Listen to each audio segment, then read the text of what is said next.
Hey guys, welcome to Burn class today. It's all body weight movements on this one. We are going in for a minute of work for each one of these, followed by 20 seconds of rest. So the very first one, we're going to start with our right leg in what's called a runner skip. So you start like you're in a running position, and you're going to take off the track block. Your body is forwards, your hands are supported on the ground, and then you drive your knee up, gauging your core and hopping off the ground. Straight off the ground, back into a runner stride, and pulling it on up. Nice full body explode when you come down or up, and control it when you come back down. Big exhale through and coming back in. And it's important that you drive that knee forwards and then you kick it back to maintain that balance. If it stays forwards, you're going to lose once again that coordination and fall over.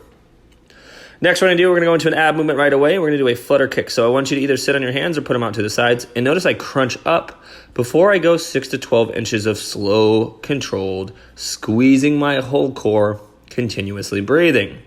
Once again, we do all the movements for 1 whole minute, and then you can have a 20-second rest period between each of these.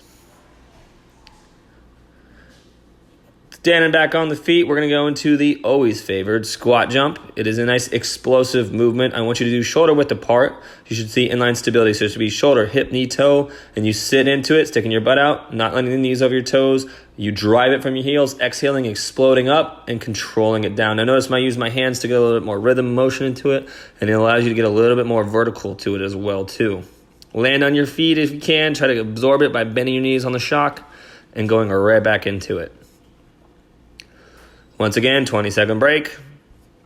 And we're going to move into what's called a tricep push-up with a mountain climber. So start with your mountain climber. Do 5 kicks. Mountain climber, normal ones. And then you're going to allow your elbows to bend towards your side, close to your body, and exhale and pressing it up. Now, this is a very hard one, especially if you're double jointed and you have wicked-looking elbows like me. But it dominates that triceps. Now, if you're struggling to do it triceps, you're welcome to try and just do a normal push-up. But this will give you a nice, full, heavy lift for that tricep. I recommend at least giving it a try. Drive your knee, kick your heel, support your body. Never let the back arc downwards. And push it on up with your elbows controlled to your sides. 20-second rest. Take a sec to breathe. Shake it out if you need it. Focus on that long breaths during that rest time, not short, shallow breaths. And then we're going to go into a donkey kick. So there's 2 versions. It's a double donkey kick where you try to go up and as high as possible, kicking both feet together up and out, supporting yourself with your shoulders especially, and again, engaging those core muscles.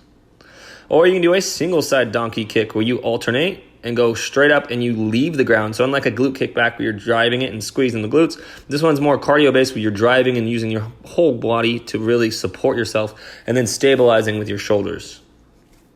Once again, you can do either version. Double side is much harder and will burn a lot more out of it, but you'll get a good workout from the single side as well too.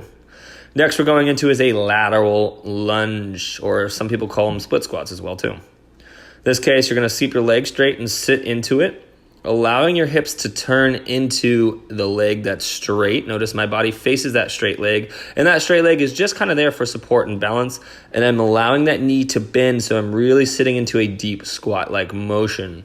Once again, try to keep your knees so they don't go too far of your toes. When you start this position, you should be double shoulder width apart. So look right there, double shoulder distance before you start.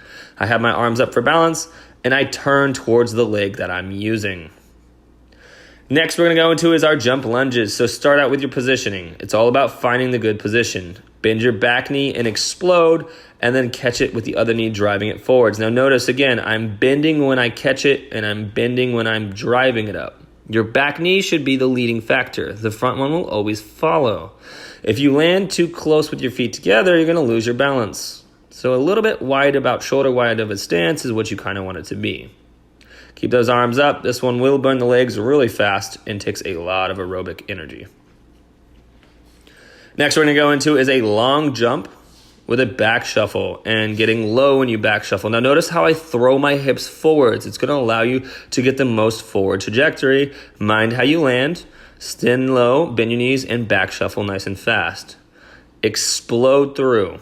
I want you to go for distance on this one. And when you land, like any movement, bend your knees into it, sitting into your heels to prevent that shock. If you lock your legs, that shock is going to go all the way through your bones and in that ACL and those knees. Not what you want. Very next movement we're going to go into is a standard burpee. So start by getting a nice leap with your hands above your heads. Come down into like a mountain climber position. Kick your feet out, in and in together. And then explode up with it. So explode up, controlled motion down, explode out and in, and back to it. Deep breaths. These ones take full body. It is a high functional movement. They're going to get you to burn. If you haven't done burpees like everyone on this planet, I'm pretty sure, you're going to find out real quick that they take a lot of breathing. So we're going to do the opposite of what I call a burpee. It's called a sit stand. And in this case, on the next movement, you're definitely going to want that 20-second break. Unless you're just a cardio killer and you want to move fast, that's up to you. I like to try to do this one without any hands because it engages a lot more abs and legs as well. If you need to use the floor, I will show you that version in just a second. The best way to do it without it is to cross your legs, get your hips off the ground before you go up and jump and explode. Come back down, control your abs, lay all the way back down. Notice I have to cross my feet. I get my hips over it, see that? And then you drive it up. If you don't get your hips over your feet, you're not going to be able to stand up without using your hands. Right there, I pause to kind of get you that motion, and then I slowly go up to show you the hop and the outwards motion. So again, if you can't do that one, it is very hard. A small population can. I wanted to give you guys a little challenge. Do it where you do it with one hand pushing off, or two if you need it.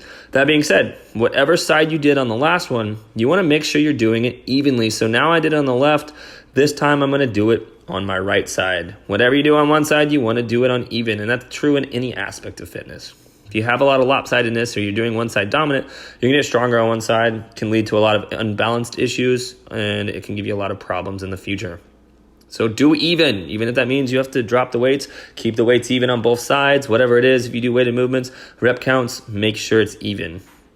Next one we're going to do is a plank pike knee tap. So you come up in a pike position, tap your knees, and you walk it all the way out. Make sure you go all the way down to a plank, but don't arc your top it up, kind of like the top half of an inchworm. But in this case, I don't want you to bend your knees as much, only just a little bit to allow the tension in the hamstring to go. But I want you to focus on driving from your core by, again, keeping your legs as straight as possible without locking them out. Cross the knee, other knee, left to right, right to left, and then walk it all the way back down until the core is engaged even further into the full plank. It's good coordination, lots of abs in this one. Definitely a fun one to do as well too, but it'll get you to burn in, especially at the end of this. So again, if you want to make it hard, you just do it one time through. If you want to make it even harder, give 30 seconds break and do the